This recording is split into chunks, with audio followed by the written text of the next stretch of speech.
કર્યું, પણ શાસ્ત્રીજી મહારાજ તો બોલવામાં બહુ બાહોશ હતા. યોગી બાપા કેવી કથા કરતા હતા, બ્રહ્માંડ. યોગી બાપા કીર્તન ગાય તો નળિયા ડોલે.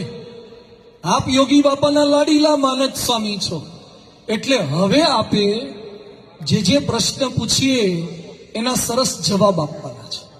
અને પહેલા મહંત સ્વામી મહારાજ કેવી કથા કરતા હતા. બાપા, આપનું વોકિંગ અમે જોયું છે, અડફેટમાં ના ચડાય એવું આપ વોકિંગ કરતા હતા. યાદ છે ને આપનું વોકિંગ આપને?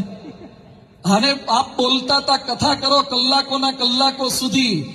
હવે આજે આપે નાના નાના પ્રશ્નોના નાના જવાબ, પણ સરસ એવા જવાબો આપની પાસેથી અમારે સાંભળવા છે. બાપા, હરિભક્તો તમે બધા ઘણા છીએ, આપને રાજી કરવા સેવા કરીએ છીએ, ભક્તિ કરીએ છીએ, પણ આપને કેવા હરિભક્ત ગમે? કોના પર રાજીપો થાય? કોને આશીર્વાદ આપવાનું મન થાય? ખાલી પાછળ દોડ કરે એને નહીં, પણ આપને કેવા હરિભક્ત ગમે એ અમને જણાવો તો અમને એવા બનવાનું સૂજે.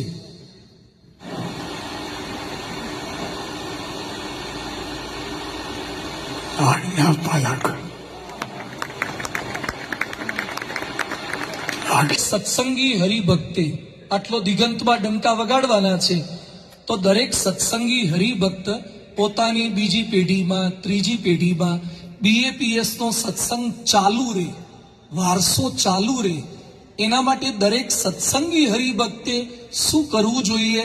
તો એનો પરિવાર પેઢીઓ સુધી BAPS નો ચુસ્ત સત્સંગી રહે એ જણાવું છું. મહારાજની આજ્ઞા સાવધાન અતૂટપણે